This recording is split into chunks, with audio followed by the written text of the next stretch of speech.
this is an opportunity where I get to share the dais with the next generation who is going to come and take our places in the different organizations of the future. And very aptly, that is why we said that we're going to talk about the topic on developing future ready organizations. But before I do that, let me do a quick introduction of myself. I mean, Karan did a very good job in terms of introducing my professional uh, stints so far.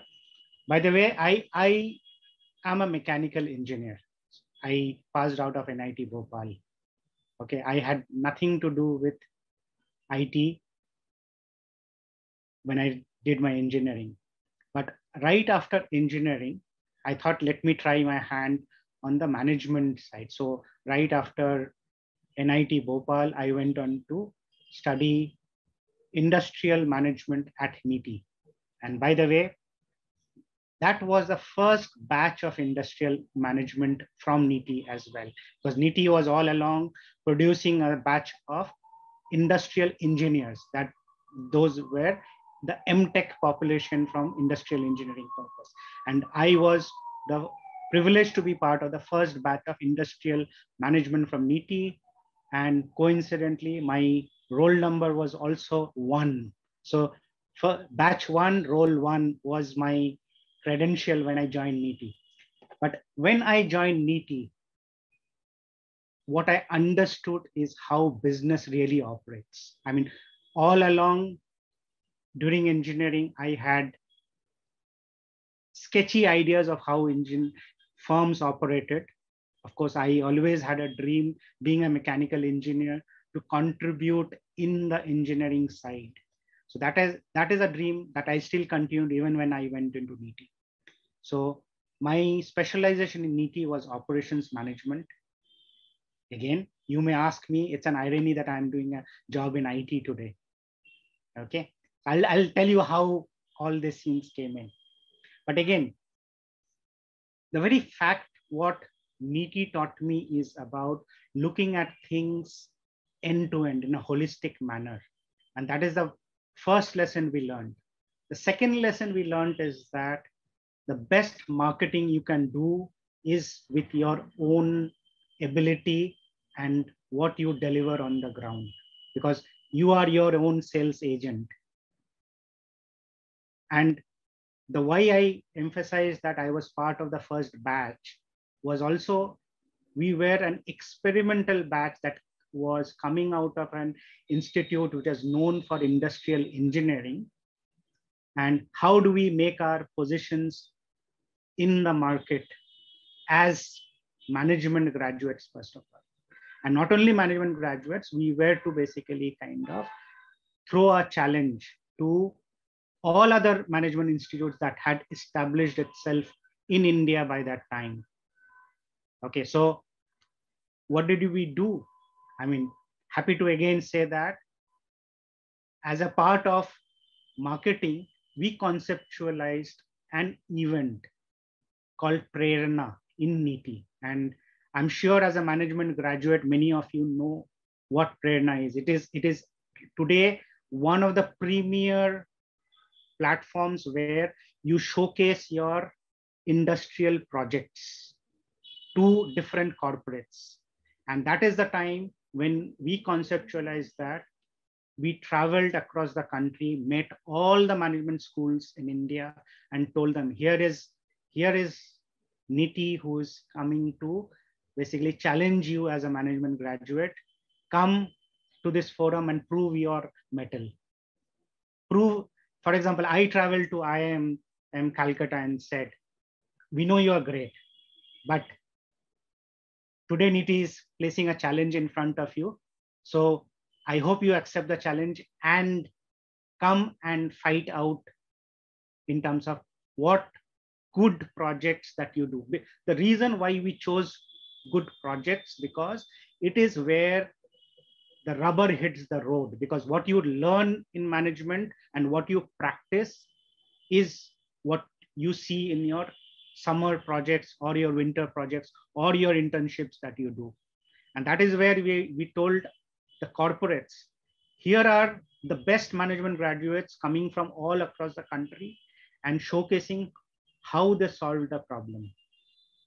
Okay. And here is a set of your future employees. Come and have a look, because the problem they are solving today can be a problem of tomorrow for your organization. And we could gather in the year 1996 a kitty of 2 lakh rupees as the investment that the corporates made at that point of time,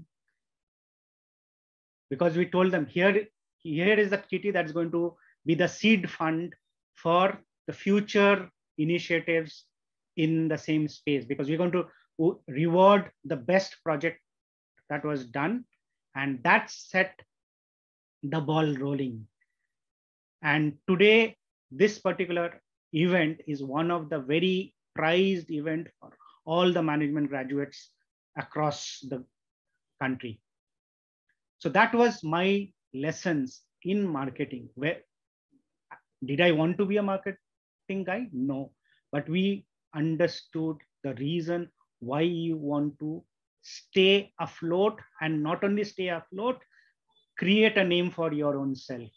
Okay, if we have been able to do that, we consider ourselves as successful marketing guys that basically learned on the job while at campus.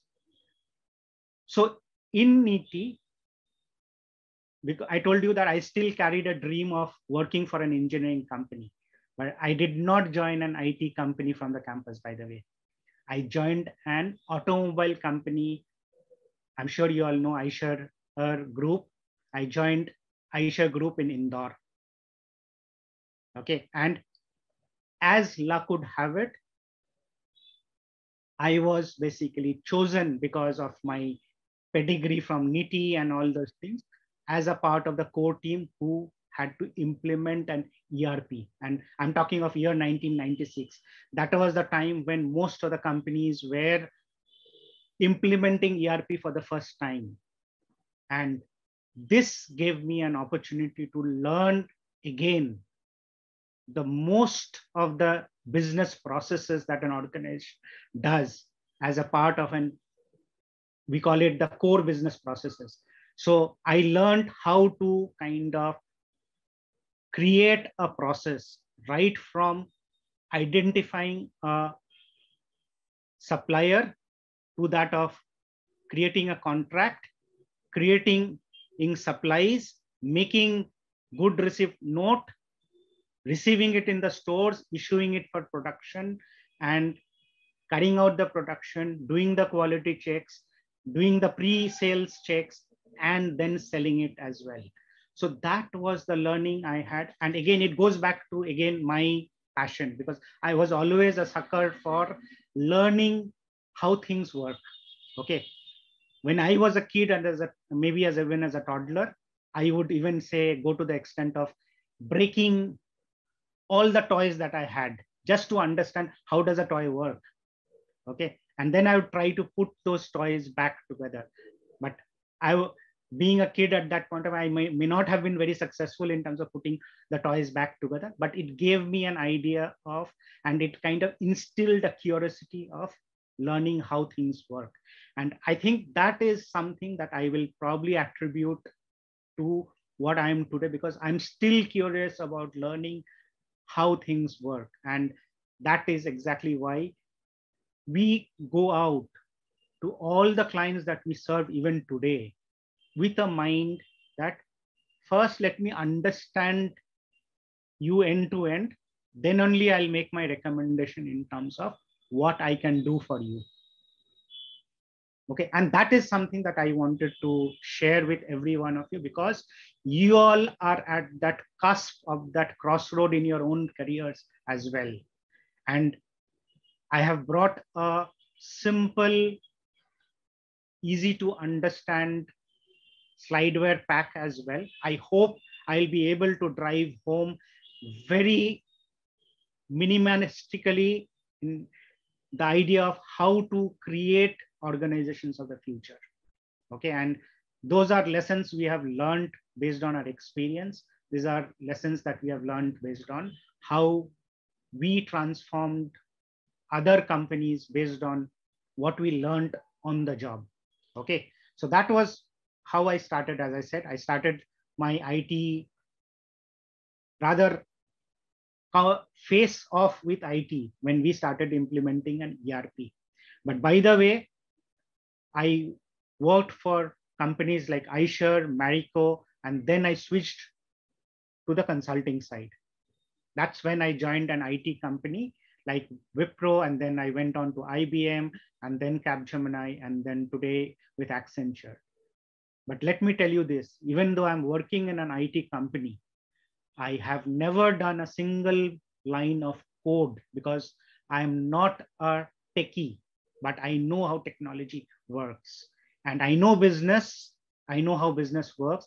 My job is to kind of build the bridge between business and technology. And because I understand that from an end-to-end perspective, I'm able to map what the business requires to what the IT would be required to enable that business. And we are in the business of enabling other businesses so that they are successful.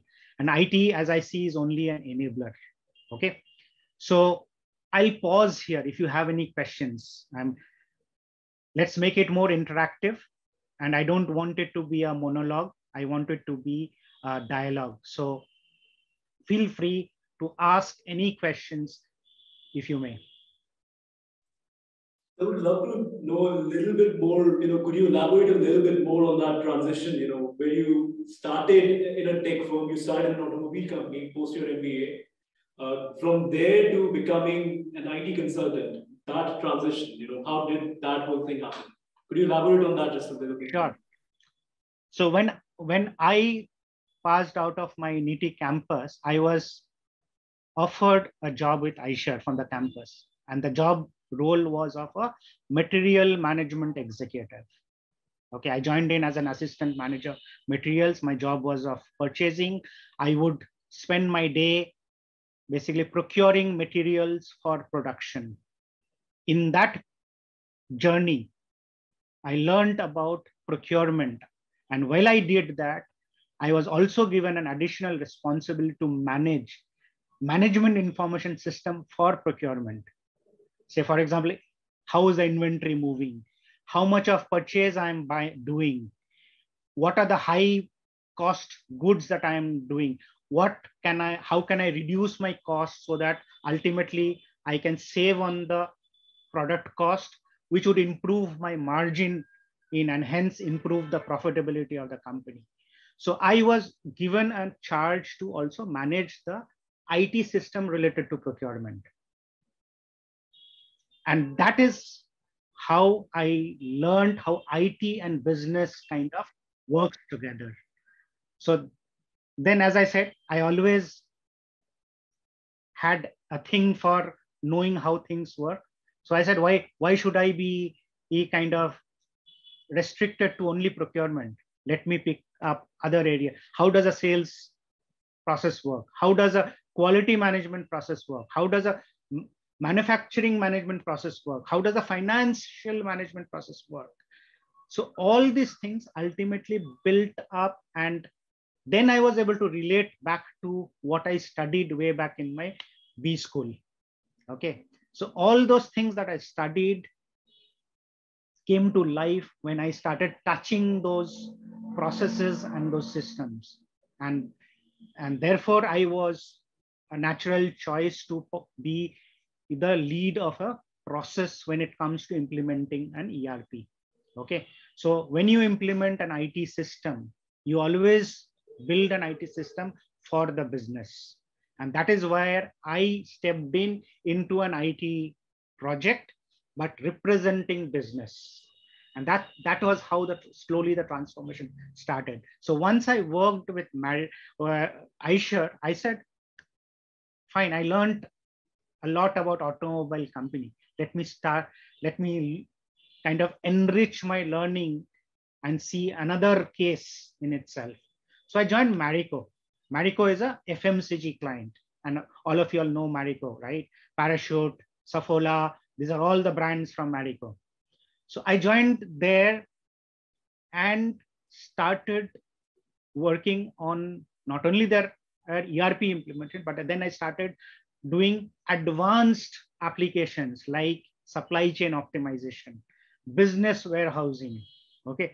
Then I understood how the transactions in business ultimately gives rise to data, and all this data is used to get more insights, and whereby these insights become a perfect and a powerful tool for running the business. And that is where I started honing my skills in terms of looking at it at a more holistic manner than what I started off. And that's when I said, let me switch to the other side of the fence on the consulting side. And again, it's not because consulting career is great. It's again, the drive that I had is about getting more and more exposure. Let me learn more. And I don't know how many of you are fans of classical English music. I'm a great fan of UB40, and I can recall one song which says, every day I'm learning more. The more I learn, the less I know than before. So it's a song called Higher Grounds. If you haven't heard it, definitely hear that. But that is a principle that I've seen work very well for me. The hunger for knowing more has probably brought me where I am today. So after I switched over to consulting, it has been a constant kind of a add-on to the exposure, because while in consulting, the best thing that you get is an exposure where you work with one client for X number of months, then with another project, you start working with another client. So the knowledge, the learning kinds of build on more and more. And today we have what we call the best repository of knowledge that we have been built because of the experience we all have brought into the table. And that is what we use, because yesterday's learning is a pedestal for the future. And that kind of brings me to the fact that the topic that I have brought for you is about creating in organizations of the future. And that's how I'll show you how do we kind of, using our history, using our learning, using our experience, extrapolate that learning and insight to predict, if it was possible, of what is going to be the future. So Karan, did I answer your question? Yes, you more than answered you more than answered my question. It was a particularly interesting one because I think your previous experience in the engineering firms actually gives you an advantage over other IT consultants who just entered the field with no other experience. Because you've been on the other side of the fence, that actually gives you an advantage in the IT consulting business. Because you can really connect it on a deep level. You can really connect the technology to the ground level business reality. Because of your experience. So that's a very interesting one. So in our business, we look at it in two aspects. We call it the domain knowledge, then we call the IT knowledge. Okay. Ultimately, the kind of guys you just mentioned are people who would come from an engineering college and start their career by, say, creating codes. Okay. Based on some requirements somebody would have given them, they will create that logic of that code and create those codes. But where does that logic come from? The logic comes from people who know the business.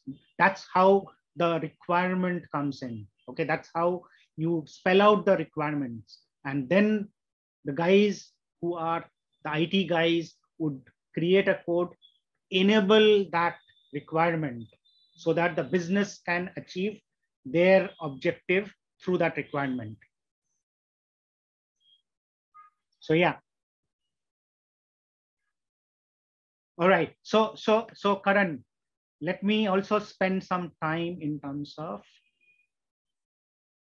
what it means for a student from different streams to kind of come to an organization. I'm sure every one of you who have joined here from different streams of Jagran Lakecity University would ultimately step into a career in an organization.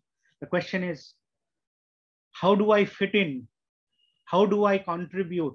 And how am I a part of that journey that is going into the future? So that's something that I will kind of clarify when I pull out my slideware pack and show it to you. So let me know when you are ready to kind of engage into that journey. So I think we can begin now. So thanks, Karan. That brings me to our topic of today, that is developing organizations which are future ready. And I will ask my colleagues from Accenture who has joined with me to bring up the presentation. So Aishwarya is a part of my team. Hanuma is also part of my team. They have joined me over here, and they will also help me kind of go through this. All right. So are we ready to rock?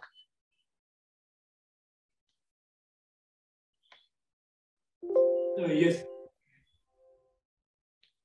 So this is the agenda that I had for you. Okay.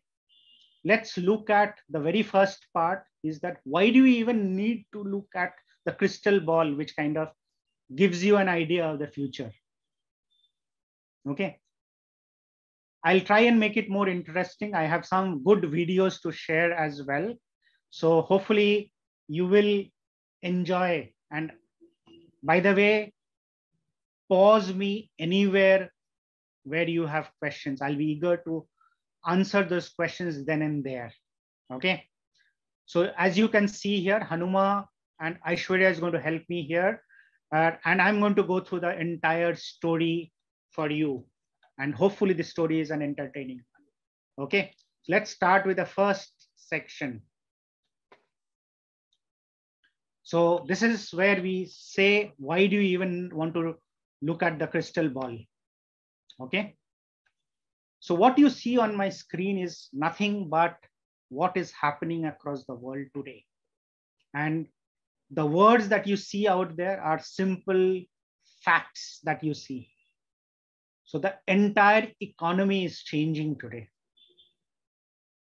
What used to be the yesterday's scenario isn't the scenario today. And today we are calling it as the new normal, the new reset, whatever you call that. So this pandemic has taught us many things. And one of the things is to look at the future in a different light. So there is weak demand of products and services in the economy. Every day, the pandemic itself is taking up new shape. Today, you have Omicron. Tomorrow, you have another variant. How do you kind of stand tall in this scenario? Then there is a growing gap between economies, the developed and the developing economies. The gap is growing. Even within our country, the divide between the rich and the poor are growing. Then there is, because of a downstream effect of weak demand and its effect on production and services, there is growth in terms of unemployment.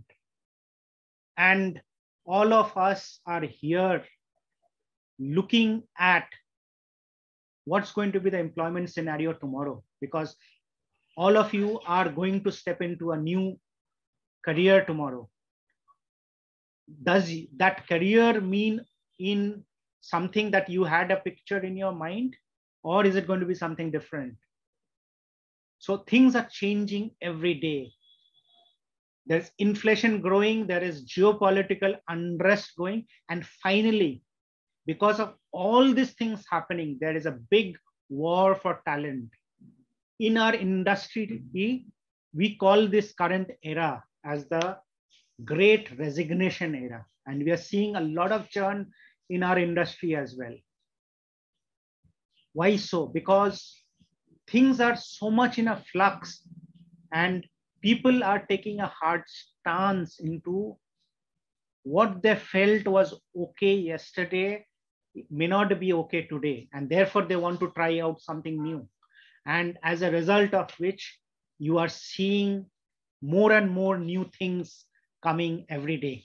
And that is the reason why I said the need for the looking at the crystal ball, which is something that we want to showcase for trying to understand what does the future hold for us.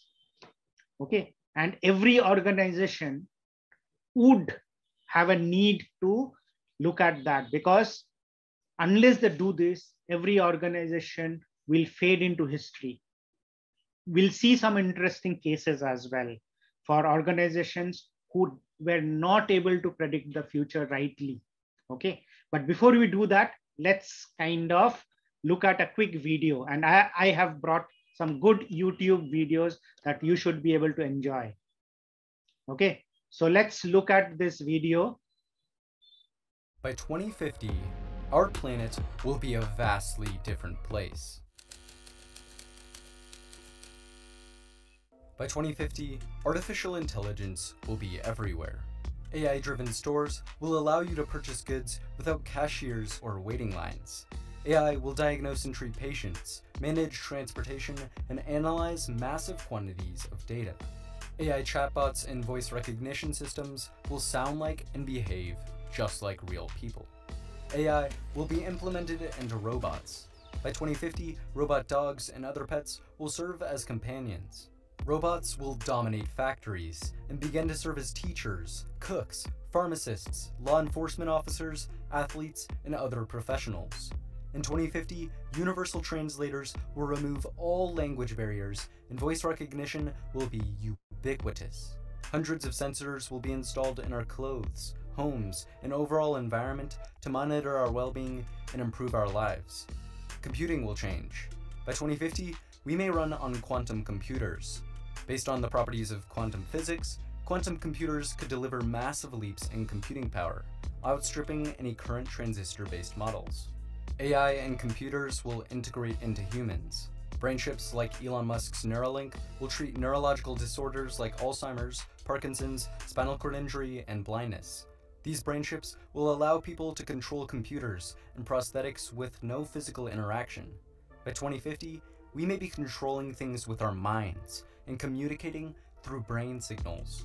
By 2050, robotic prosthetics may be stronger and more advanced than our own biological ones.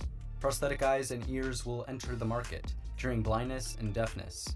And in 30 years, like AI, virtual reality will be everywhere. People will try on clothes in virtual reality closets, and holograms will bring FaceTime to a new level. VR platforms will allow you to move around while staying still. We will be able to travel the world and experience life on other planets, all from home. In 2014, 320,000 new electric vehicles were registered around the world. In 2019, that number was 2.3 million. By 2025, global EV sales are projected to surpass 10 million. And by 2050, the majority of automobiles will be electric. Gas stations will disappear and be replaced with at-home charging stations, refueling vehicles in as low as 10 minutes. Automobiles will become driverless. As of now, Tesla vehicles already have autopilot features that achieve level 2 automation on the Society of Automotive Engineers Vehicle Automation Ranking. Other companies, such as Google, have invested billions of dollars into self-driving technology. Currently, it's expected that fully autonomous level 5 vehicles will roll out to consumers in the late to mid-2020s and become commonplace in the 2030s. By 2050, people will be hopping into cars with no steering wheel. Thousands of autonomous vans and semi-trucks will travel across country, delivering packages and shipments with no human interaction. Drones will do the same for shorter distances.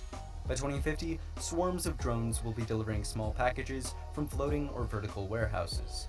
There will also be surveillance and security drones, along with drones for construction, entertainment, and agriculture. eVTOLs, or electric vertical takeoff and landing aircraft, will provide urban transportation. Currently, there are several working eVTOL aircraft prototypes. The urban market for them is massive, and studies have revealed that the technology could become highly profitable. One of the companies working on eVTOLs is Uber, who wants to make aerial ride-sharing a reality. There's also Airbus, who have their drone-like Airbus pop-up concept.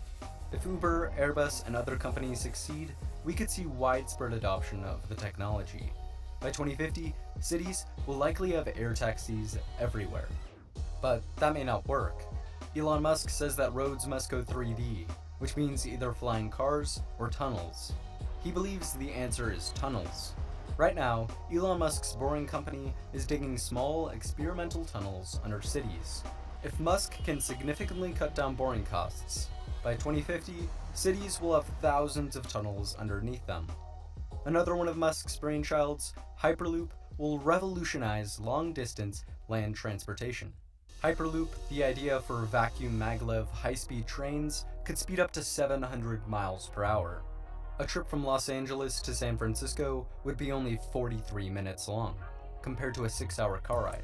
By 2050, Hyperloop systems will certainly be constructed, and replacing airplanes may evolve into the most popular type of long-distance domestic travel. But for travel between continents, airplanes will remain dominant. With improved batteries, we could see electric airliners take to the skies. In addition, several companies are working to bring back supersonic aircraft. These aircraft are certainly not airliners, but small-scale jets meant to carry only 10 to 100 people. By 2050, we could have Concorde-like, but safer, supersonic aircraft soaring through the skies. Or, as an alternative to airplanes, what if we traveled around in rockets? Well, Elon Musk wants to use his Starship to transport people all around the world soon. In Musk's Starship, one could travel from New York to London in only 29 minutes. Our energy system is transforming. Over the past decade, the cost of solar power has plummeted. Due to economies of scale and improved technology, the price of solar equipment has dropped by 89% since 2010. The cost for wind power has plunged as well. Due to these decreases, new solar and wind investments are usually cheaper than natural gas and coal investments. However, renewables still have one major setback: energy storage. For utility-scale systems, renewables need a way to store excess energy from windy and sunny days for cloudy and calm days. To help with this, researchers are developing new methods to store large amounts of energy. Some examples include storing energy as heat in materials, compressing air, or turning air into a liquid. Although it remains to be seen which method is best, these solutions will certainly be implemented for large-scale utility in the future. By 2050, renewables are expected to provide nearly half of all world electricity. But that's not all. As solar and wind begin to dominate the energy sector, fusion power will rise. Currently, fusion power is purely speculative. However, 35 nations are collaborating on ITER, a $20 billion project in France to test the feasibility of fusion for power generation. ITER will work by creating a fusion-powered plasma inside an experimental machine. The walls of the machine will absorb the energy, using it to produce steam that will generate electricity with turbines. ITER's first plasma is planned for December 2025. By 2050, we could have fully functional fusion power plants, operating more efficiently than any other power source in history. With NASA's Artemis program, it's planning to land humans back on the moon by 2024. SpaceX, Dynetics, and Blue Origin are all working on landers for the project. After the moon, NASA wants to send humans to Mars sometime in the 2030s. SpaceX is even more ambitious. They are developing the Starship, a rocket that they hope will send humans to Mars by 2024. Once they get there, SpaceX plans to establish a permanent colony. By 2050, Elon Musk plans to have a Martian city with as many as 1 million people. SpaceX is also developing Starlink, thousands of satellites that will provide the world's most advanced broadband internet system. Other space companies such as Blue Origin, Boeing, Lockheed Martin, and Virgin Galactic are all racing for space as well. In 30 years, we might have a permanent colony on the moon, space hotels in orbit, and humans on Mars. By 2050, our food consumption will be wildly different, mostly due to meat. Livestock contributes to 15% of human greenhouse gas emissions and uses 26% of the Earth's terrestrial surface. To feed our growing population while lowering emissions, we must move away from meat. Assisting with this are meat alternatives. Companies like Beyond Meat and Impossible Foods have obtained billion-dollar valuations, supplying the rapidly growing meat alternatives market. In addition, plant-based diets as a whole are growing in popularity. Then there's cultured meat. Cultured meat is meat produced by in vitro cell culture. It avoids the slaughtering of animals and produces very minimal emissions. By 2050, we will likely have in vitro T-bone steaks produced for the masses.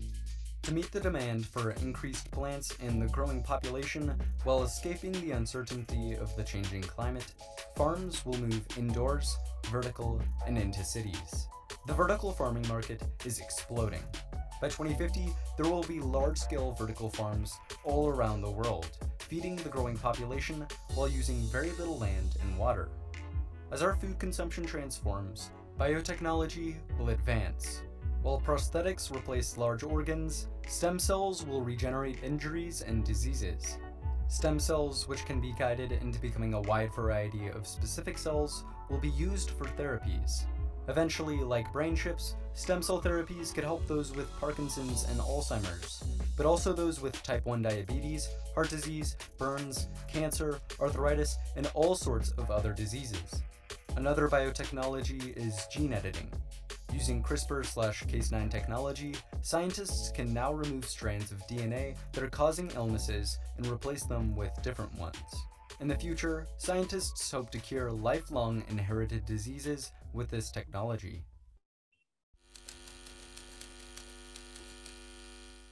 While we decarbonize the world's economy, we will utilize carbon removal technology. Carbon capture and storage will catch carbon emissions from a source and then transport them underground, leaving the atmosphere unaffected. Advanced technologies will remove carbon directly from the air and seawater. Additionally, some minerals naturally react with carbon dioxide, and we can use them to convert carbon from gas into a solid. It's not sure which of these strategies is best, but in the future, we will certainly see their widespread implementation. If you enjoyed this video, it would be amazing if you like and subscribe.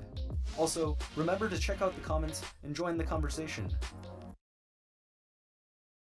All right, so back to where we started. Does that give you an idea of what the future holds for us? And I'm sure all of you at JLU who are going to graduate in the coming years, for you, by the time you progress through your career, you will see these almost realized. Even if 50% of what we showed here becomes a reality, you should be able to kind of see this in life. This is what we summarized here. You had seen 6 key forecasts for the future. Okay. Obviously, some will happen at its own pace, some will happen fast, but question is, what does it ultimately mean for you, me, and the larger part of business? And I'm sure you have already an idea of what it is going to come next. The question that what does future mean for business? Okay, so next we go on to the next section. First, let me ask you, why does even business exist? The key answer can come from many different words, but one word definitely will stand out is success. Ultimately, we conduct business to be successful in what we do. If we are not successful, obviously we will not exist. And that is a question of survival. So it becomes an imperative for business to take a judgmental call in terms of where they want to be. in the next 3 years, 5 years, 10 years, 15 years, 20 years, 30 years, depending upon the time horizon you're talking about. And that is where we want to look at. So here you see on the screen is an example of multiple business. They were great business. I mean, none of the logos that you see out here, you would not recall. But have they survived the test of time? The answer is probably yes, no, maybe. But take the example of Nokia. Nokia brought in the first revolution of mobile phone. And if anybody talked about a quality mobile phone, it had to be Nokia. The entire concept about photocopying had come from Xerox. And Xerox became a verb in itself. I want to Xerox a paper. That brand created a verb called Xerox. Okay. And where are they today? Because things have changed so fast. The technology revolution has taken its pace in such a speed, they have not been able to run at their breakneck speed. They fell behind. Some of these companies are trying to survive today. Okay, we know very example of IBM. In the past, if there had to be any IT business, and if it did not run on IBM servers, it meant an suboptimal business. So IBM, great story. But again, it's a question of, did they see the future right and made the right choices? The answer is quite debatable. Okay, with that, I'll move on to the next slide. So Aishwarya, can you please go on to the next slide? So this is something somebody has said, okay? You can't really predict the future, but you can get a preview. What it essentially means is that whenever you try to predict the future, you may get certain signals, okay?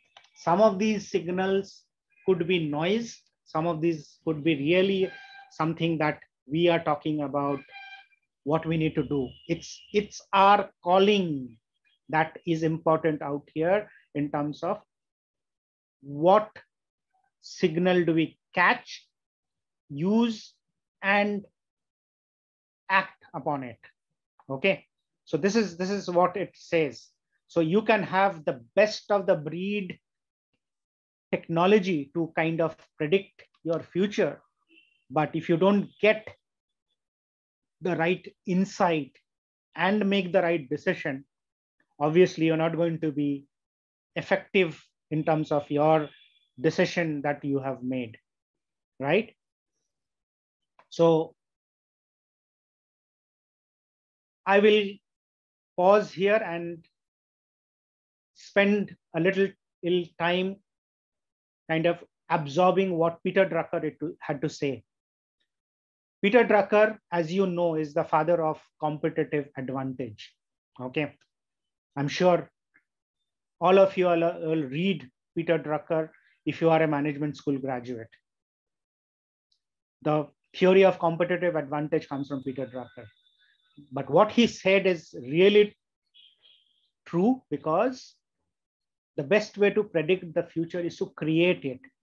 What you saw in that video is quite evident that some people are trying to create the future as well, because they had a dream. They could think that the future holds something great, a very different thing, and they acted upon it. They're acting upon it, and they expect success to come their way in the future.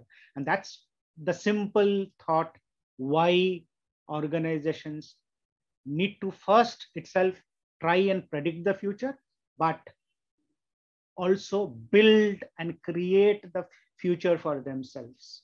Okay, we'll talk about it in a little more details in the coming few slides, but let's move on. Any questions so far? So I have a couple of them.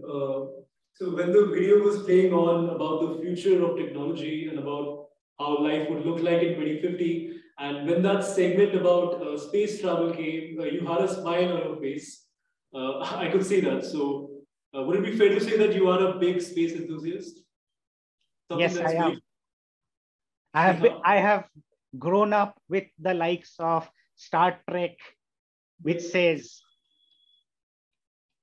go beyond what you can and beyond where man has ever been before. And I think that's a reality. So when we are talking of space, it basically means an immense opportunity for us. We don't even know what exists beyond our galactic solar system. And maybe there is more intelligent and human beings out there, if they are called human beings at all, we don't know. But where science ends, philosophy begins, and with philosophy you have an open space for imagination, creativity, science, and our doings. So I see that as an opportunity, definitely. So space is the final frontier which humankind will conquer at some point of time. Yes, sir. So question is, if business is anticipating disruptive changes in the future, how do they kind of manage change? Okay, and that brings us to the next section, or again, a very short video. I don't want to spend so much time on the length of the video that you had seen in the past, but this is a very short one. It's about a 1.5 minute, but let's look at it.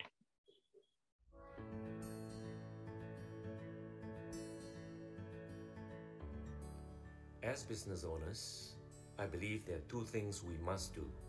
One, work through the various scenarios and their implications on our financials. What if the pandemic were to last 6 months, 12 months, 18 months? In specific terms, how else might our business be impacted? What's likely to happen to our products, customers, markets? For each of the scenarios, ask what critical factors could cause it to happen. What are the factors that are within our control to improve the scenario?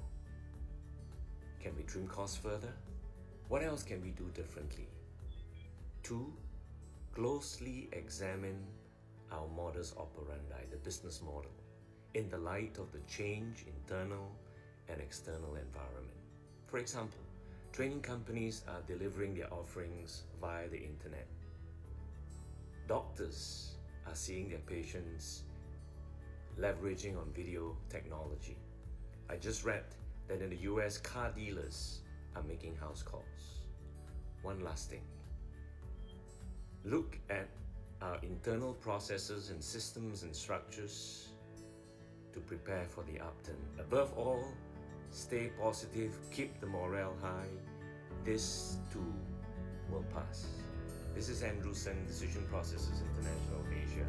Stay safe.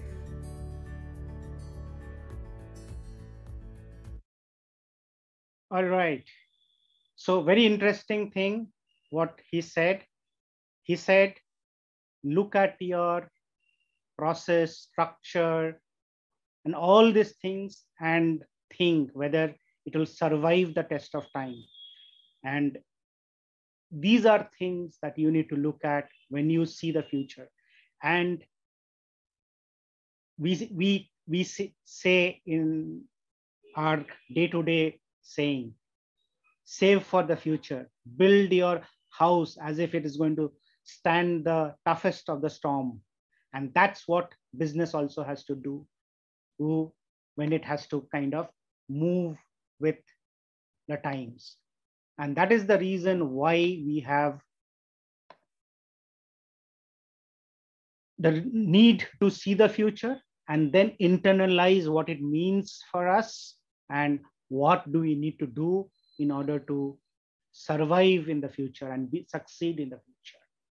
With that, let's move on.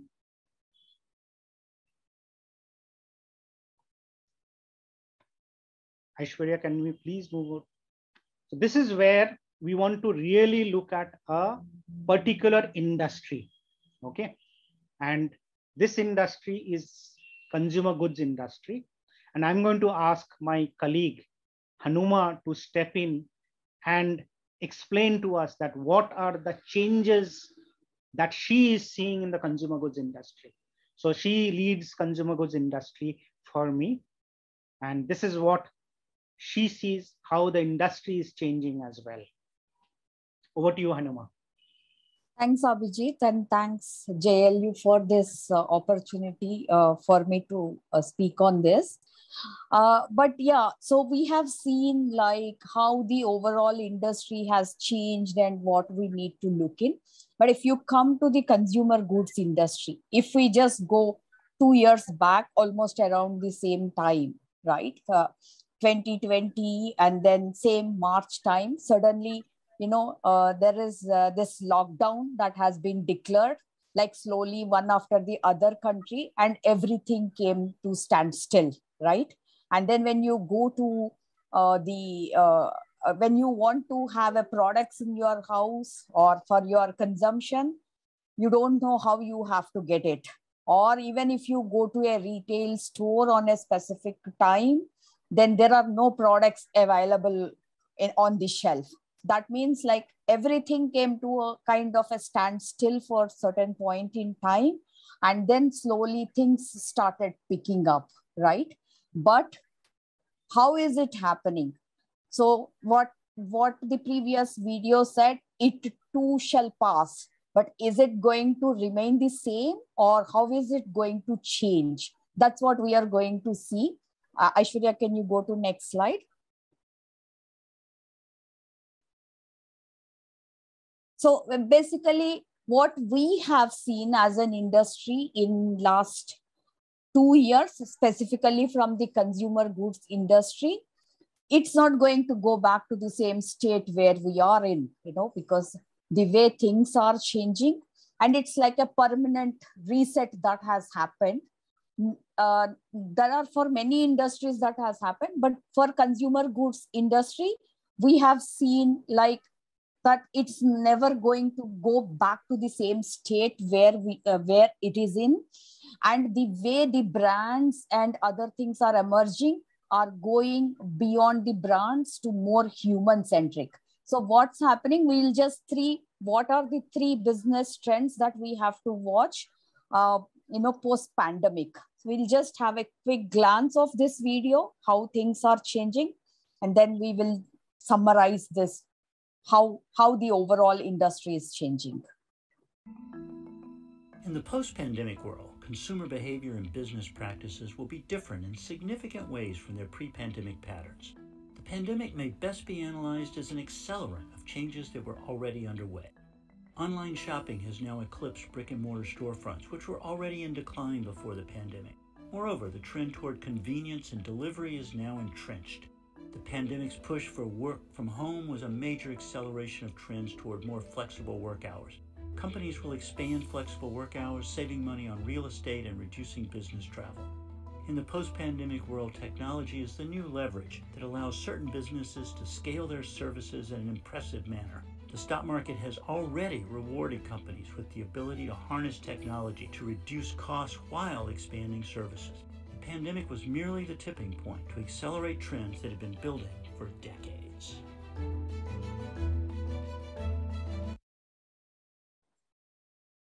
Okay, so what primarily this is talking about is the change is happening in 3 facets. Okay, so Aishwarya, if you go to the next slide.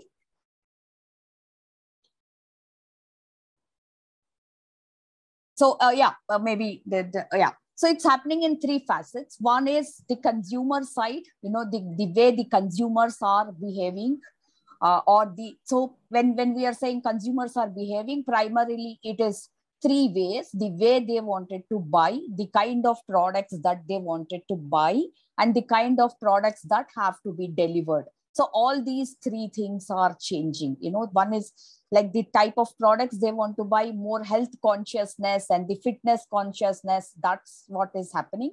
And how they wanted to buy, the medium is changing. You might go to a retail store. It may be a click and collect where, you order online and pick it up at store, or home delivery. And then maybe like a lockers and all that are getting installed so that you can go pick your goods from there. And then how they are using the products at home also, because the work from home has come into play. How they want to work and party it. Again, things are going online. For example, like a Shopify app that has come in, where you can actually call your friends when you are shopping, show the trends, and then buy. So that kind of thing is happening, and also very personalized products that are coming in. The second thing, if you see, the external business environment is changing, right? So the brands are, it's not just brands pushing their products, but they have to be purpose-led. Why they are selling that brand? Why a consumer has to buy that brand?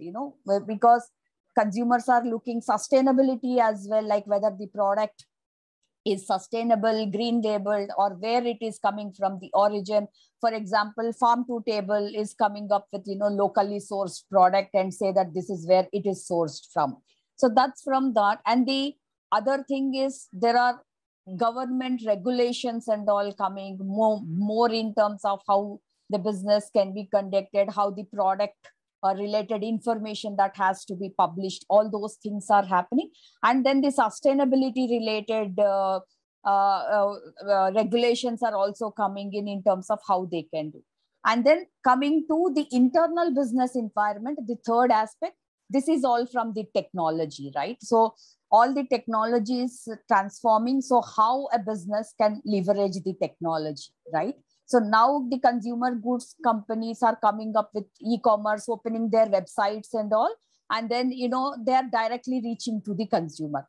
Or, they are building the agile supply chain so that the shifts in trends, like, for some products, the demand has increased very much and some products demand has reduced. So how you are capturing those trends and how you are adopting to that.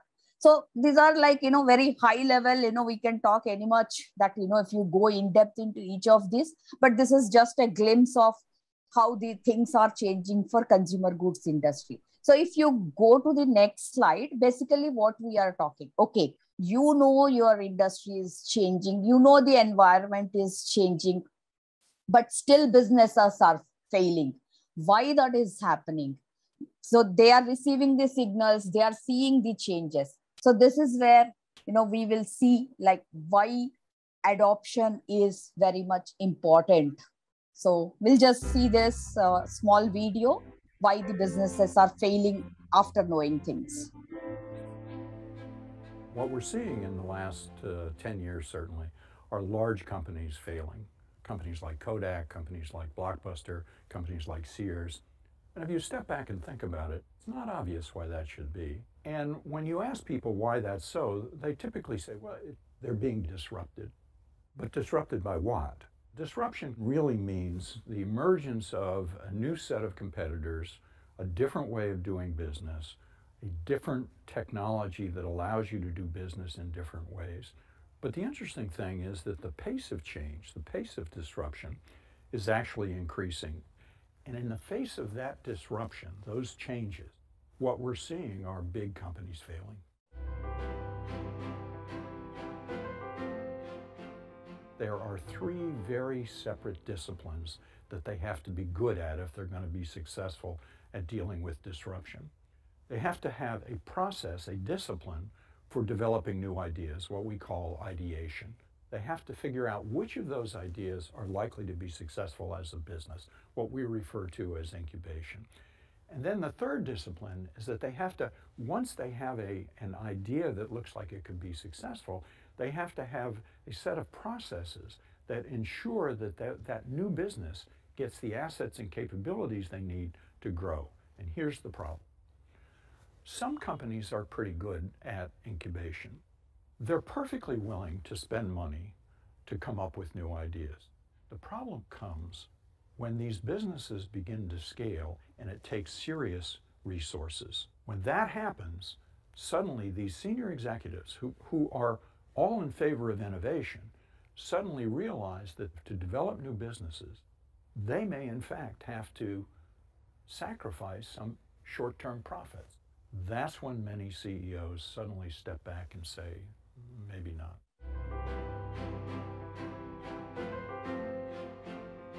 Let's focus just for a second on Amazon. Amazon was founded in 1994. In 25 years, they have gone from zero revenues to $230 billion with more than 600,000 employees. They compete in businesses as diverse as online shopping, but they also produce television shows. They have Amazon Web Services, which is the largest cloud provider in the US. They are in a variety of different businesses. How have they done that? They've done it by having very careful processes for ideation, incubation, and scaling. They have a process which they call the FAQ process. This is a process that encourages people throughout the organization to come up with ideas for new businesses. If the idea is deemed to have potential, then they immediately move into an incubation phase. They form small teams. These teams are responsible for coming up with a minimal viable product to put in front of a customer. If that idea turns out to look potentially successful, they immediately move into a scaling mode where they provide resources for it, they escalate it, they get senior management attention. One of the things Bezos says is that most companies don't really do experiments. They don't take the big risks. What Bezos says, if you place big bets, just a couple of those big bets succeeding will pay for all the small failures. The nice thing about companies like Amazon and Walmart and some of these other companies is that they do these things in very rapid pace. That is, they don't take forever to decide whether a new idea is potentially valuable or not. The problem is that in big exploit organizations, the processes are typically very measured, very slow, and that oftentimes can kill innovation. So when you do these things, you need to do these processes rapidly.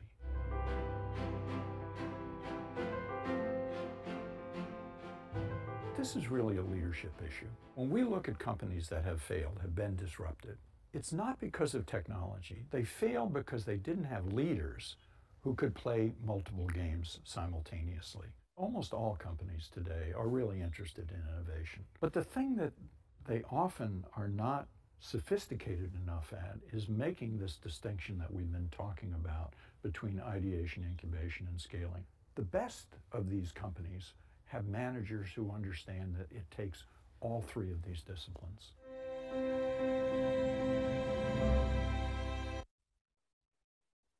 Yeah.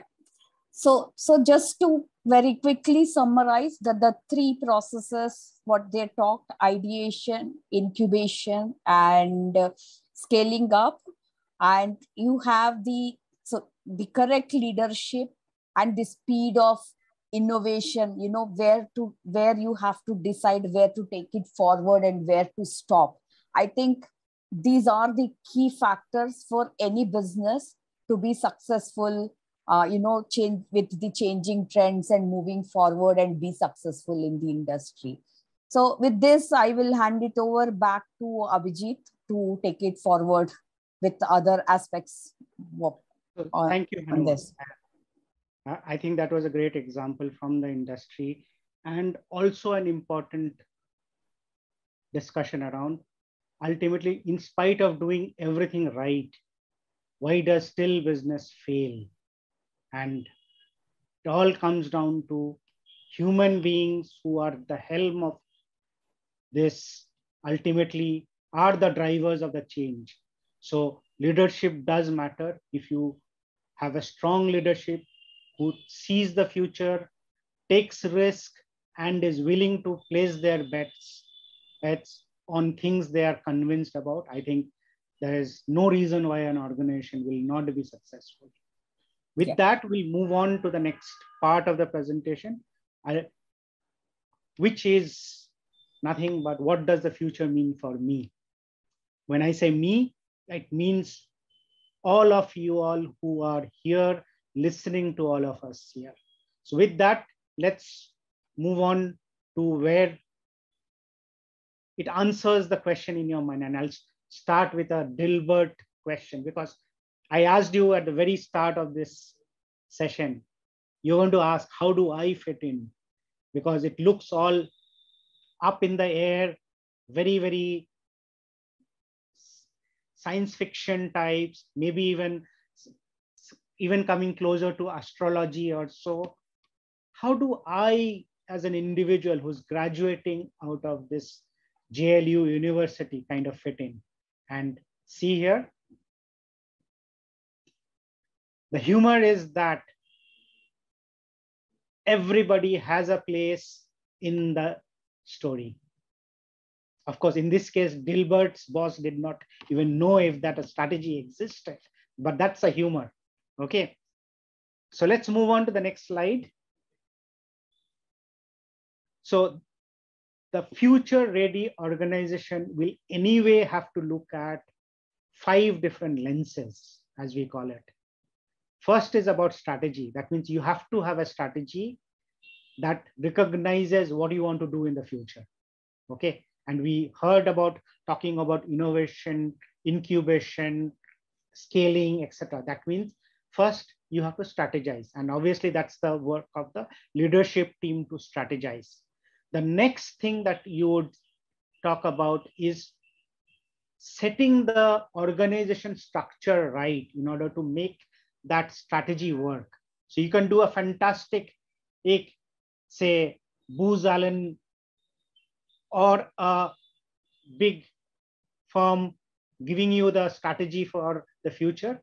But if you do not set your organization in the right manner, you will never be able to execute that strategy. That means getting away from a hierarchical organization to that of a task-based structure where you work on small, agile team who kind of starts with that idea, incubates that idea, grows that idea, demonstrates that idea, picks the low-hanging fruit, and with the benefit of the low-hanging fruit, it kind of self-funds the next cycle of that innovation. Okay, and this is what we are talking about when it comes to the organization. Then we are talking of the talent. Okay, obviously you may have a fantastic strategy, you may have a fantastic organization structure, but if you do not have the right skill sets of people who can execute this, obviously everything is going to fall apart. So talent is definitely important, and looking at the future, an organization has to see what kind of talent will be required for the future. And that's why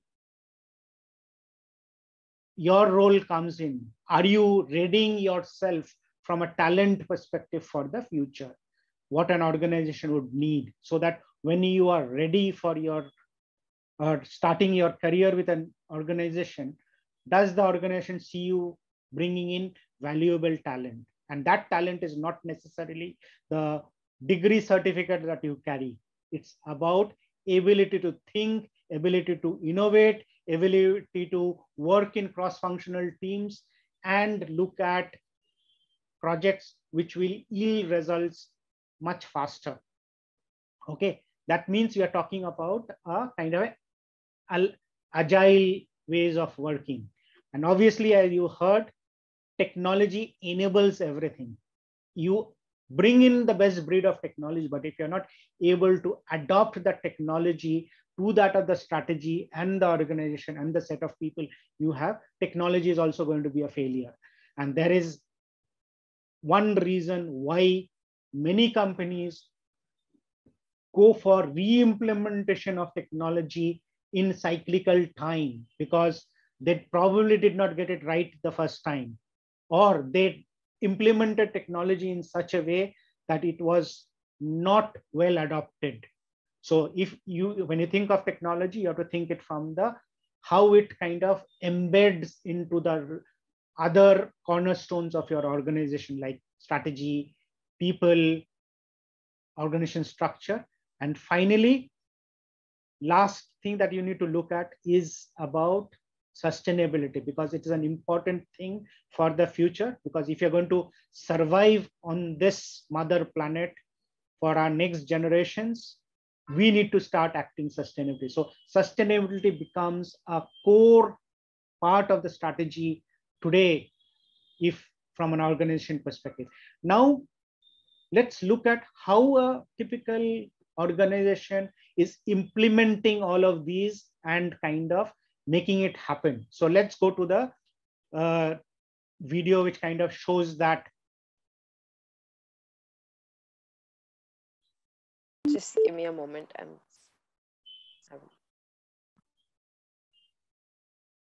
So here is a video that you're going to see. It's about a fictitious grocery company. Okay. And if you want to see it in the perspective of a manager who manages that company, okay, what he or she does in her life to make all the 5 things that I talked about happen on the ground.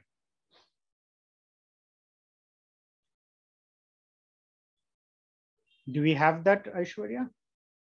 Yeah, I'm just sharing.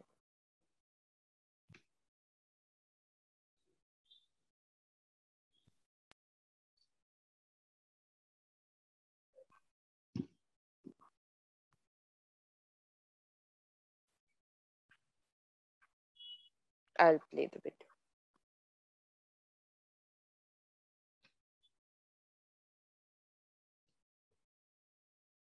Meet the future workforce. 6 months in the life of Jane, CHRO at a global grocery chain. Let's meet Jane. Jane is CHRO for GoGrow, a global grocer. She's been in this position for 10 years and has had a front row seat to the company's international expansion and meteoric growth. One of the things that makes Jane good at her job is her willingness to introduce new practices and technologies that improve employee productivity and job satisfaction. She is especially interested in creating better experiences for GoGrow's 60,000 store employees. Maybe that's because she used to be one of them. During her high school and college days, Jane worked as a bagger and checkout clerk at GoGrow's first store in Berkeley, California. She had no way of knowing that within 35 years, the mom and pop shop would be the world's largest organic grocery store chain, and that she would be one of its leaders. Sustaining the customer experience. GoGrow's leadership team has just rolled out a new strategy for growing the brand. Effective immediately, Jane and her C-suite colleagues need to begin using automation, artificial intelligence, and analytics to deliver better customer experiences. Jane hosts a virtual meeting with a select team of data scientists, HR managers, store managers, and employees from around the world to determine the potential role of bots in the sales process. Together, they dive into advanced workforce analytics to identify tasks and processes that robots and artificial intelligence can automate or augment. Jane realizes that new technologies will fundamentally change how 60,000 store workers will do their jobs. Reimagining retail work. To create better customer experience and better employee experience, Jane and her talent leadership team developed 3 guiding principles. First of all, mundane tasks for store workers will be eliminated. Robots can stock shelves, artificial intelligence can dynamically update prices, and eliminate the need for a checkout payment process entirely. Secondly, new forms of engagement will be developed.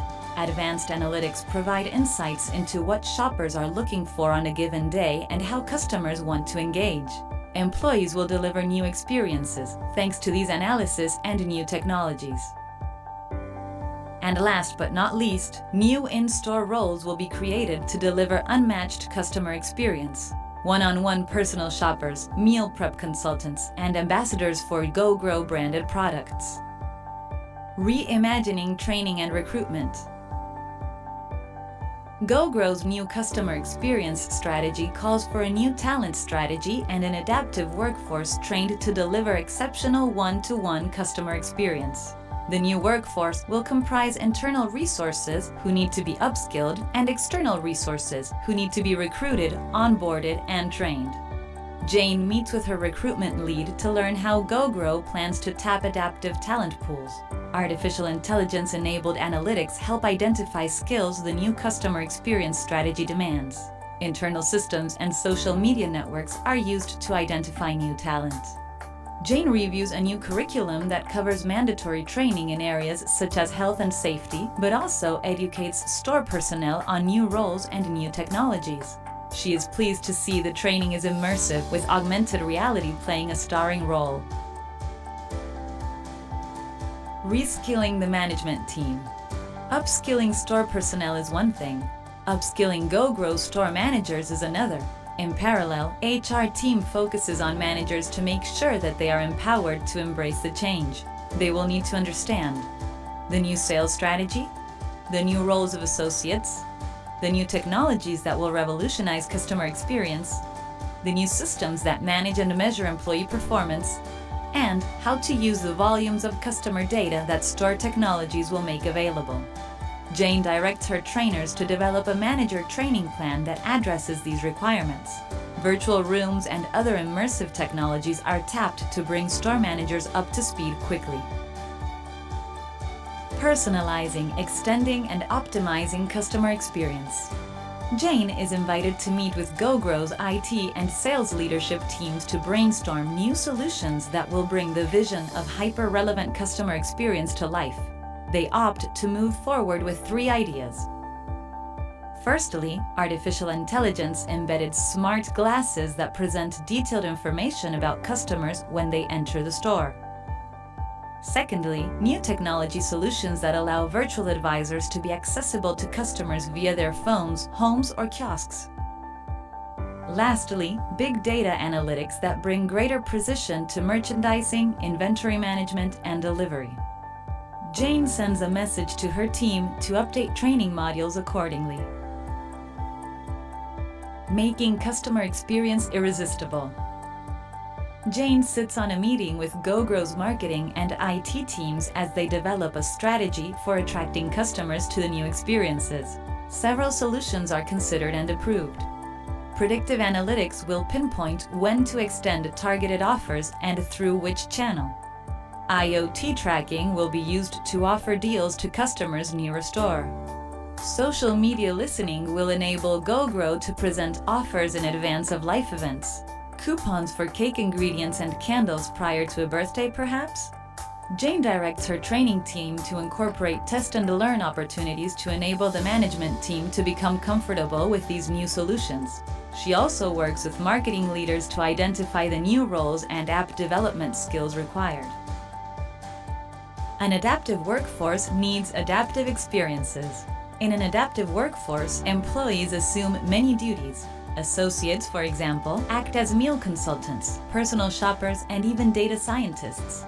Talent can be shifted among stores as needed to give store managers greater flexibility to meet demand while optimizing costs. Jane works with HR managers to create experiences employees want.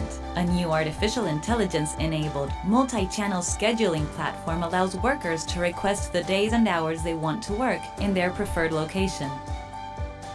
Workers who choose high-traffic stores and/or high-volume hours are offered additional benefits.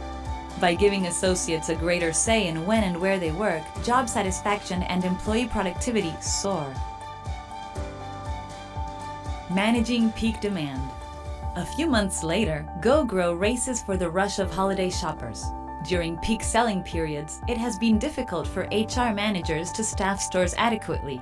That's no longer the case. The new workforce management platform, powered by big data analysis, makes it easy for Jane's store managers to manage the adaptive workforce dynamically.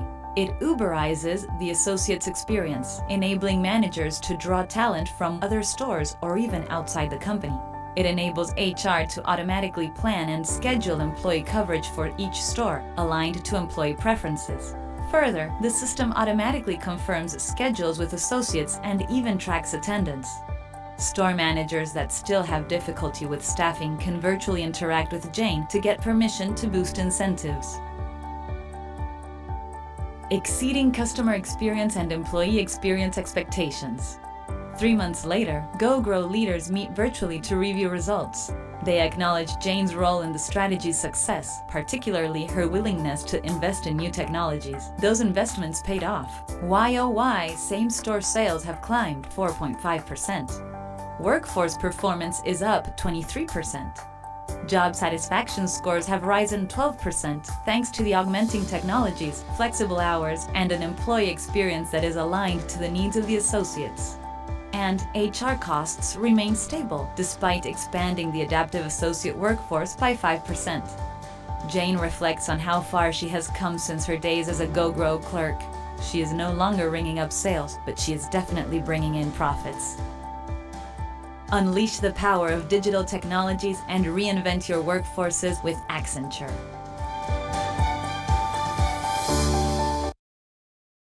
Sorry, ignore the last few seconds. We did not want to bring Accenture into this, but I hope the concept has been clear in terms of how all the 5 things that I talked about comes together in terms of giving the best experience, because an organization survives and is successful only when they deliver great experience for their end customers and their internal customers, that is their employees, vendors, etc., etc. So in other words, we exist for business to give the best experience to our customers, whether internal or external. And if you are able to give that best experience, we are successful in whatever we are doing. And that's exactly where you fit in, because all of you will fit into any of these pillars as a starting point in your career. In whatever you do, it ultimately contributes to the larger success of the organization. And that is why we want you all to broaden your thinking and see how you can contribute to the success of your end customer. That's what you need to always have in mind. So with that, let's move on, Aishwarya. So this is what Elon Musk had to say about creating a company. In other words, some of you will grow to be entrepreneurs who will create new companies. Some of you will make another company successful by working successfully in that company. And these are the 5 rules that you should keep in mind to be successful.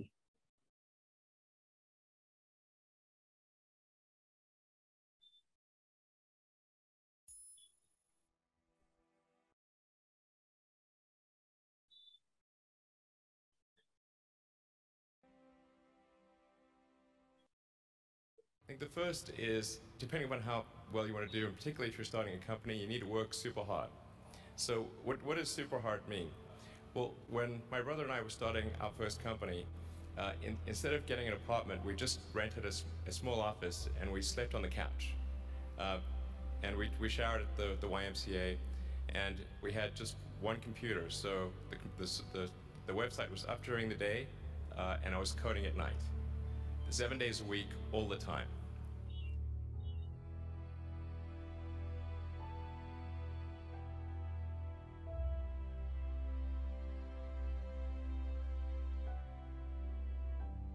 Work hard, like every waking hour. That's the thing I would say particularly if you're starting a company. And I mean, if you do simple math, say like, okay, if somebody else is working 50 hours and you're working 100, you'll get twice as much done in the course of a year as the other company.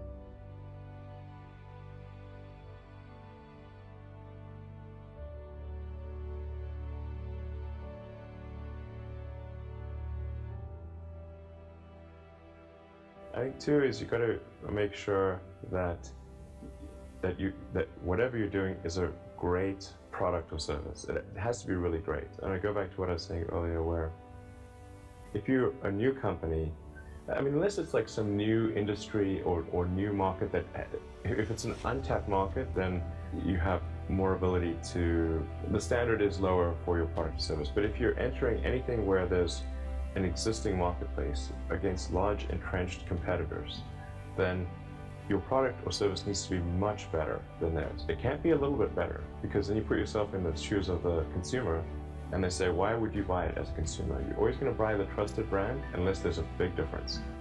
So a lot of times entrepreneur will come up with something which is only slightly better. And it can't just be slightly better. It's got to be a lot better.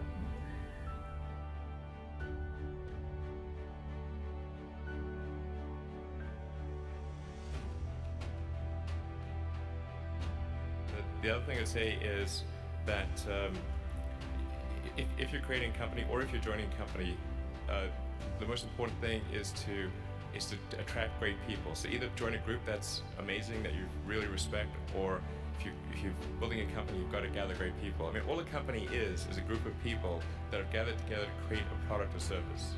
And so depending upon how talented and hardworking that group is, and the degree to which they are focused cohesively in a good direction, that will determine the success of the company. So do everything you can to gather great people if you're creating a company.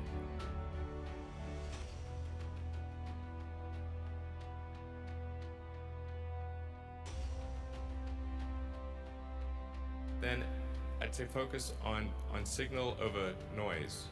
A lot of companies get confused. They spend money on things that don't actually make the product better. So, for example, at Tesla, we've never spent any money on advertising.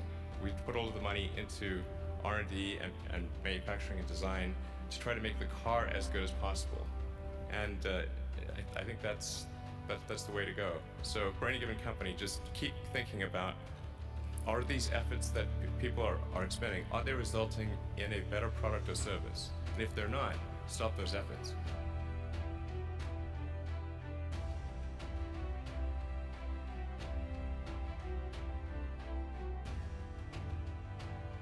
And then I think that the final thing I would encourage you to do is, now is the time to take risk. You don't have, you don't have kids, but as you get older, your obligations increase. And once you have a family, you start taking risks not just for yourself, but for your family as well. It gets much harder to do things that might not work out. So now is the time to do that before you have those obligations. So I would encourage you to take risks now. Do something bold. You won't regret it. Okay.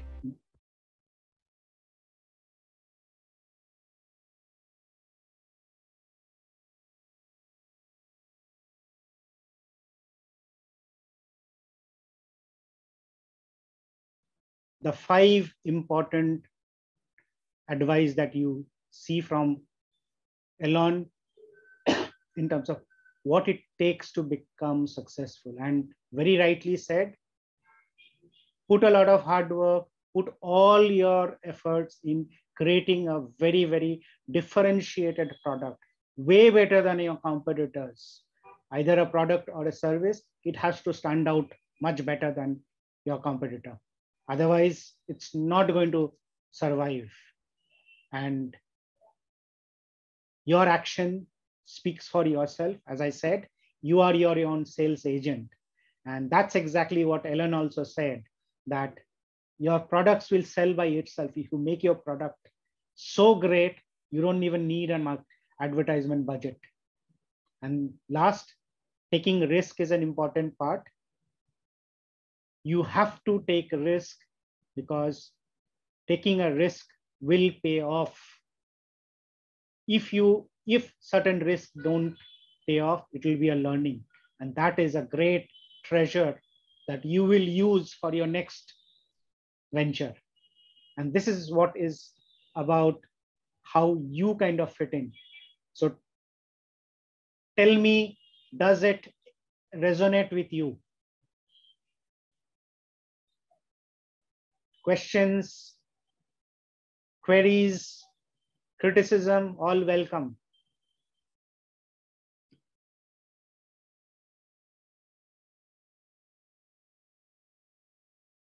No question, Karan? No, sir. I just would like to say one thing. There was that slide in the middle there, which carried a Peter Drucker quote. The most effective way to manage change is to create it, or something like that. It said the best way to predict the future is to create this. All right, all right. So basically, yeah, go ahead. On a very deep level, because it's as true for businesses as it is for life. I mean, it goes beyond businesses. Like, as you're living your life, you should go by that philosophy. So absolutely. And I mean, you live it from morning to night, whether you are working in the morning for your company or in the evening you're working for a family.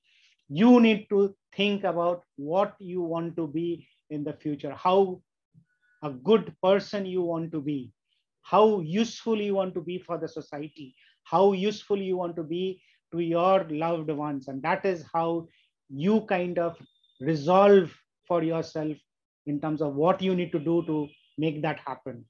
And that's perfectly true and very well pointed out, Karan.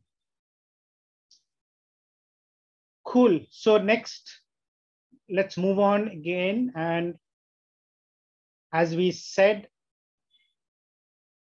the next section is about role of technology in the future. I will not spend too much time on it because you had seen it quite evident that technology plays a key role in enabling and making all the strategy, organization, talent, etc. happen. So let's move on to the next slide, Aishwarya. So technology is definitely an enabler, and I will probably let you all watch this video because it is kind of a summarization of what we said in terms of how technology or the future is going to pan out and how technology is going to enable all of these things. And as you can see, technology is in everything.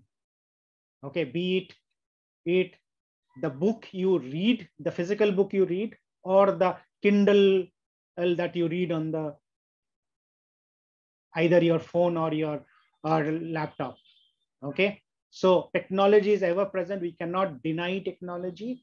You cannot challenge technology. It's better to be friends with technology because that's how you will be able to harness technology in whatever you are doing. All right. So next slide, please, Aishwarya. So ultimately, we will move on to basically the final section in terms of having seen all these things. What is that opportunity that we have for all of us? So Aishwarya, next slide. Yeah. So as you can see here, I didn't put up anything in that slide. Can you tell me why? Any guesses? It's our job to find out. It's our job to read the future and see the opportunities in it, and then fill the slide with our ideas. Correct. So for us, the opportunity is like a white canvas. What picture you want to draw in that white canvas, and therefore, what you see as the summarization of this slide is what will come in the next click. Aishwarya.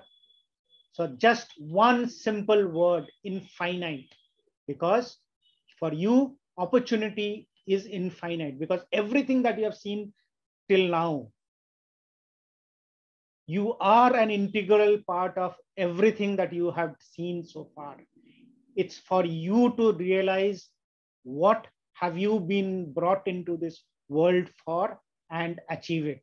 And that's why I say opportunities are infinite for all of us.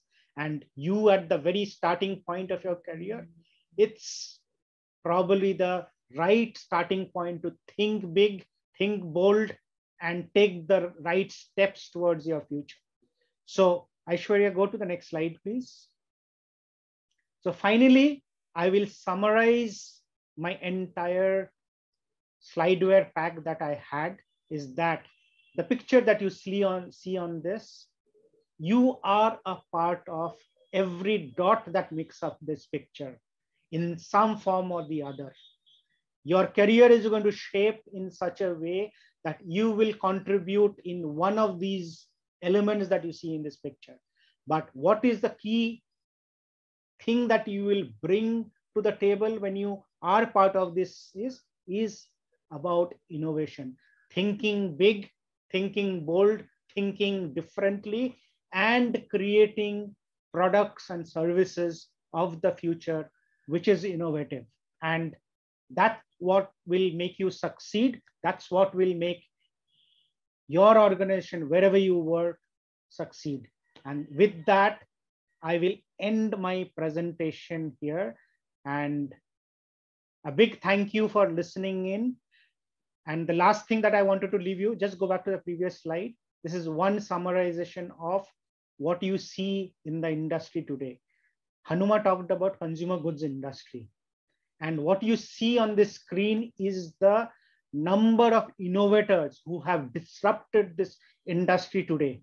And they all are working on specific experiences for their consumers. Some are talking about what consumers want. Some are talking about how the consumer wants and when the consumer wants. And as you can see, each of these blocks have a theme there, again, in terms of what differentiated products and services they are bringing in order to challenge the biggies that are existing in this industry.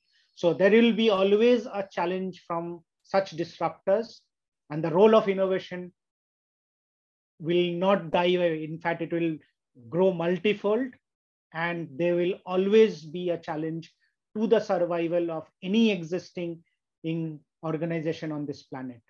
So with that, I will end this. Thank you very much.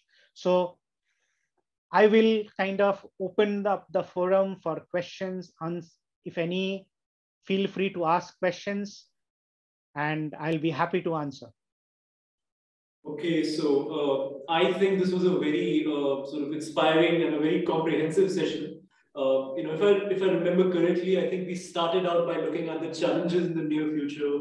Then there was this really interesting video that presented the world of 2050, and the technologies that will define the future 2050. We learned about the pandemic's impact on the consumer goods industry, which was presented, of course, by Hanuma ma'am. And we learned about how things have changed there.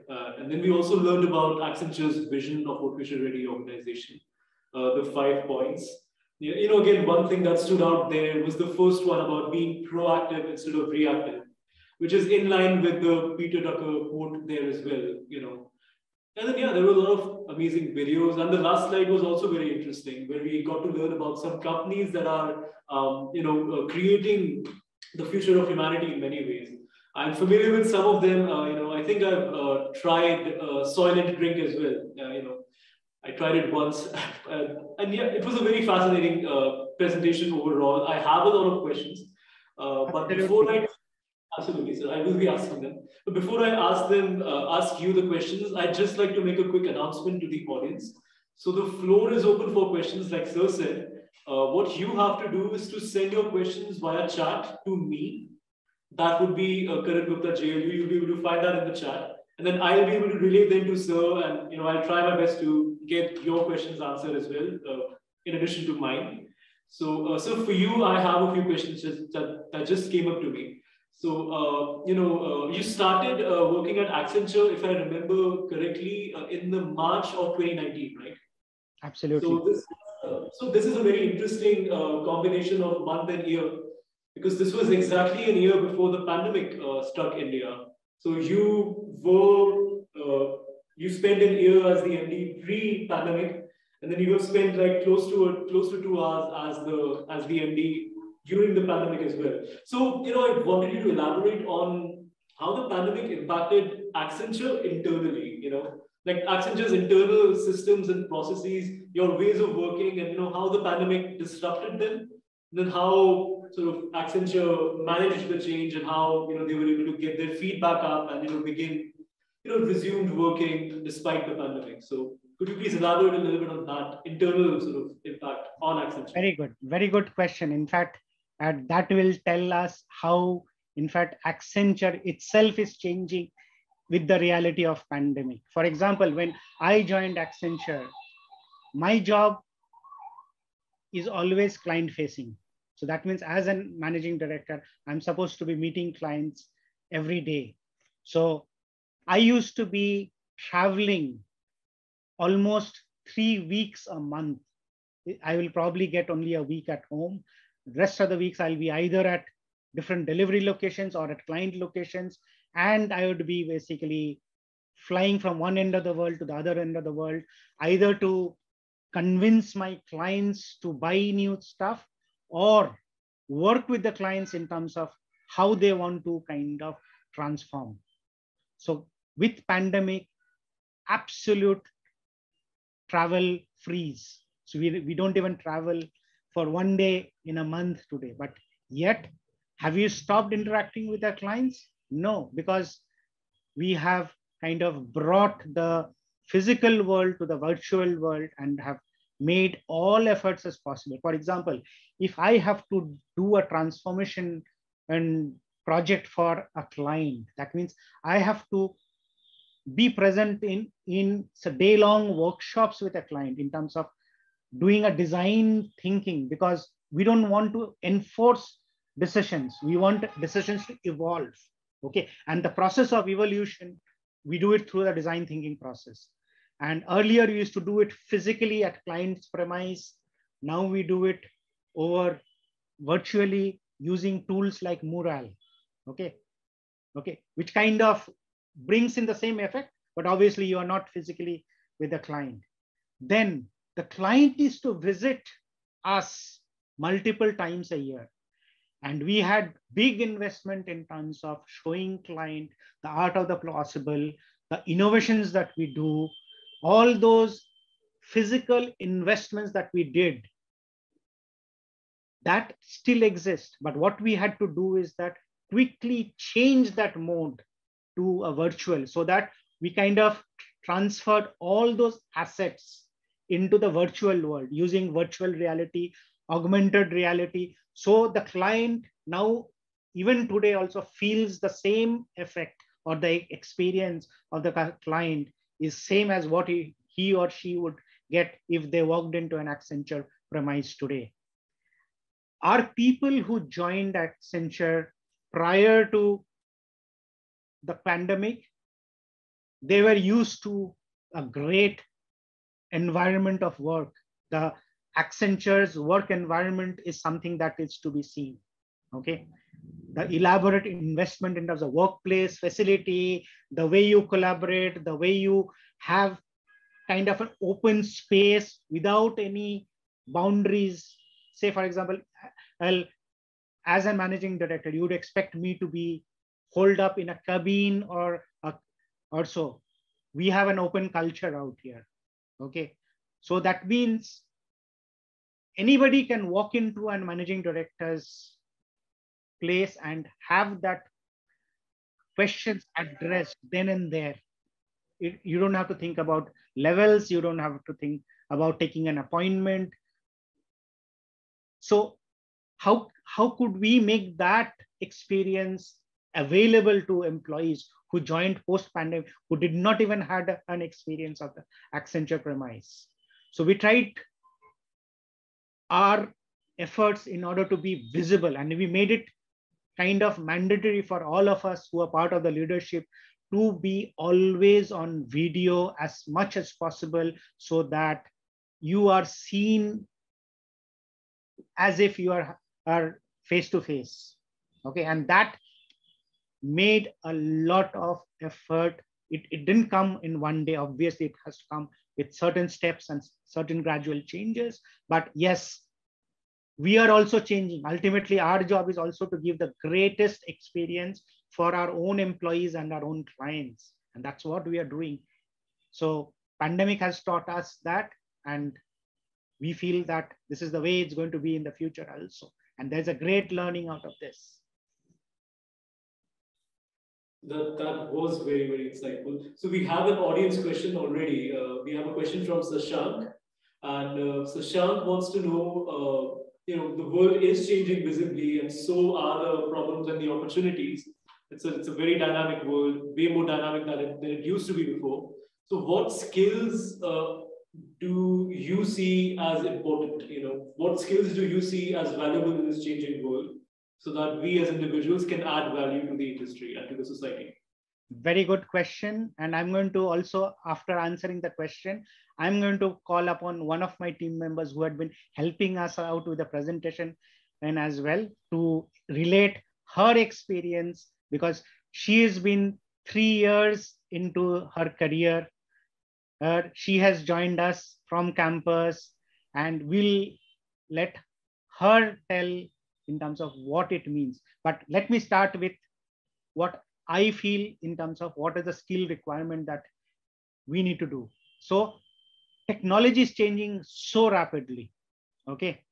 In my days, when I did my MBA, I would be happy if I knew my C programming and SPSS. That was a statistical package that we used to use for all our statistical analysis. If we knew that, that would be good enough for our time to get into the career that we were preparing ourselves for. But today, someone has to be an expert in not just your Microsoft Office, your PowerPoint, plus you need to know something about how to program, how to kind of do data crunching, how to analyze big data. Okay. So the space in which the technology is changing is also driving what skills that we need. For example, in our times when we started my career, we never had smartphones. We had feature phones, right? So it's like basically you slowly adopting the technology of smartphone in your daily life. We have to adopt technology and the related skills. For example, today we talk about full stack engineers. Okay, what does it really mean? It means basically somebody who sees from the requirement through all the stages till delivery, so they're able to kind of traverse the end-to-end path for that requirement. Earlier, you used to depend on very specialized skill. Okay, this guy is a Python developer. This is a C++ developer. This guy is a Fortran developer. Okay, the era of specialization is slowly fading into you have to be jack of all trades, but mind you, the next part of it, master of something. Okay, the proverb said jack of all trades, master of nothing. That is not true anymore. You got to be jack of all trades, but master of something, because that's where your specialization, that's where your differentiation in the eyes of your customers, internal and external, would matter. And therefore, you need to adapt with times. You need to adapt to work in an agile way so that you see the end-to-end picture and you're able to contribute into that end-to-end picture. And be it technical skills, be it domain skills, I'll leave it to you, because you are the best judge of where your sweet spots are in terms of our abilities, capabilities, and interest. But make sure you enlarge that enough so that you are ready for the future. So does that answer your question, Shashank? Okay, I got a chat from I'm sure it did. We need to move on. There are a couple more audience questions here. So before you go there, let's call Aishwarya to narrate her experience, how she has grown in her last couple of years in terms of her experience, her job role, and satisfaction. So Aishwarya, over to you. Yeah, thank you, Abhijit, and thank you, JLU, for giving me the opportunity to be a part of this session. So basically, I've been a part of Accenture, and basically this is my first company for the last 3 years. And even so, even after being part of this organization, I'm still learning, and I've still learned so much today in just the 2 hours that we had this session. I work with Abhijit on a day-to-day basis, and I've still learned so much more from him through this session. So one thing that I would definitely encourage throughout and across your entire career is to find that learning spot and to keep learning, have that constant learning curve, definitely. Just to give you a little bit of background, so I'm a chemical engineer and I've done my MBA in marketing. I work for a IT consulting company under consumer goods as an industry. So when you talk about, or when the question in terms of what are the skills that you really need to develop and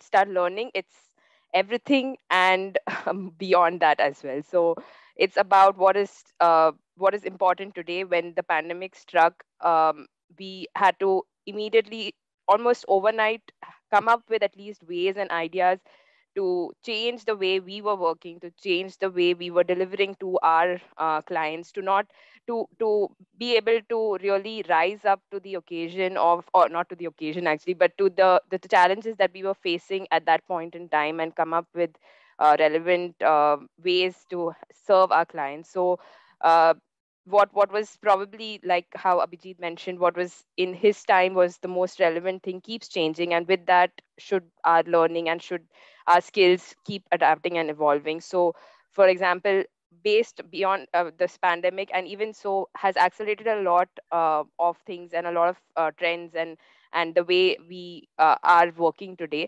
So one of the things that comes up for a lot of companies today is in terms of the focus on sustainability.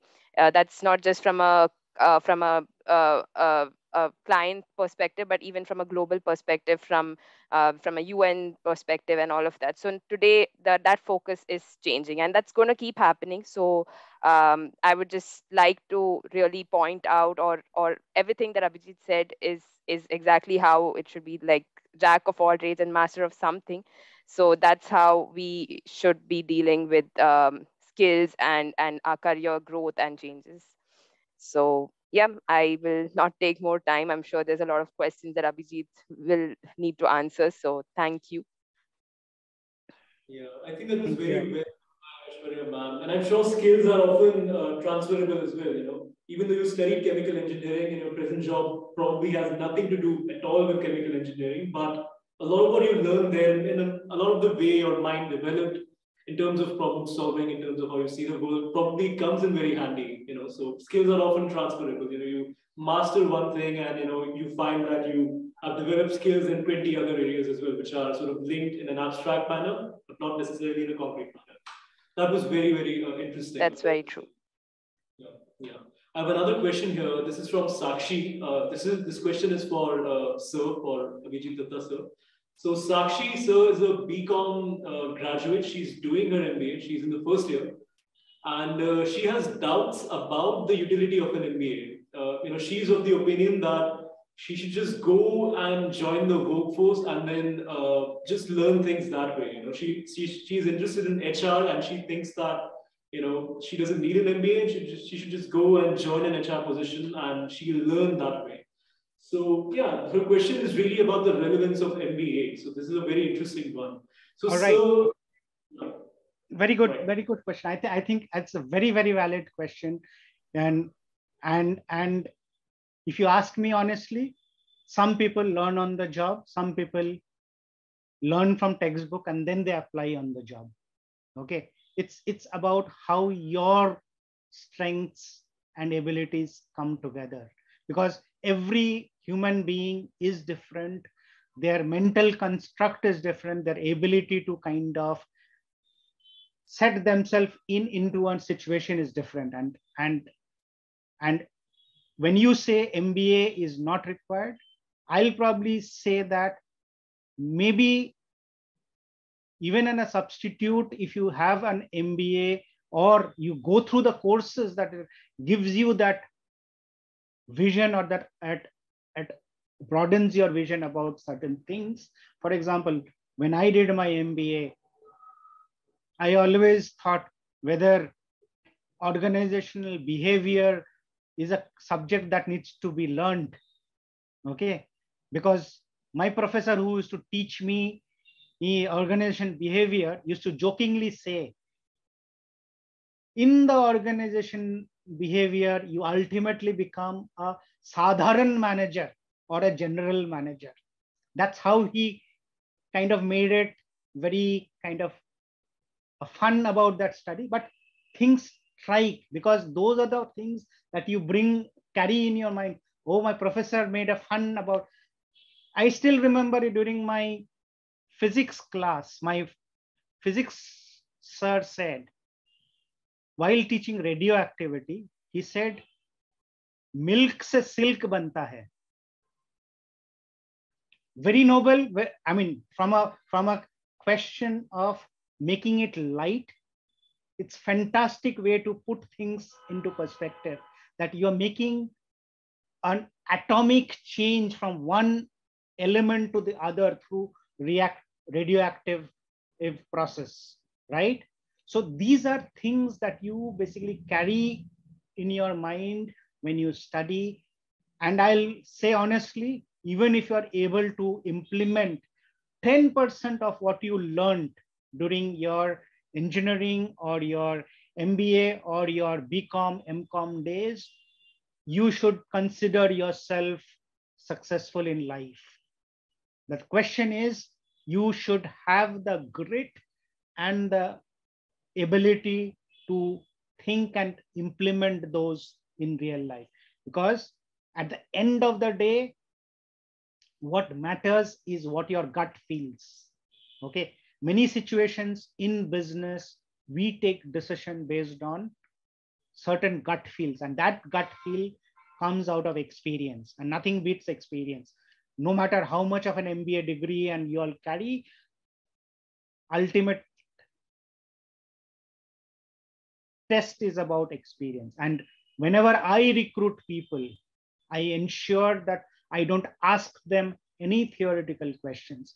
I always put them on a spot by telling them an incident and giving them a case and ask them how they would go about solving that situation. It could be a situation right at home. It could be a situation just outside, right, in the market, or it could be a situation in business. So it's about problem solving approach that we need our abilities to be honed, and that's where what would make you successful. I am not where I am today just because I had done my engineering from NIT Bhopal or done my PGDIM from NITI. It's because the experience, the cumulative experience that I have brought to the table, which helps me in making my decisions every day. And that is what you need to build on. Experience is the biggest asset. That is very well put. You also mentioned that you're a huge fan of Star Trek, and I'm sure that also is an experience that shaped you as a person, and somewhere in your mind that also sort of allowed you to do some of the great things that you've done. In fact, I would like to add on, failures are the biggest learning experience, because with one failure, you know why did that thing did not succeed. And if you are able to take that learning and put it into a next scenario, you would not fail. So take every moment as a learning. And again, I go back to my UB40 song, which says, every day I'm learning more. The more I learn, the less I know than before.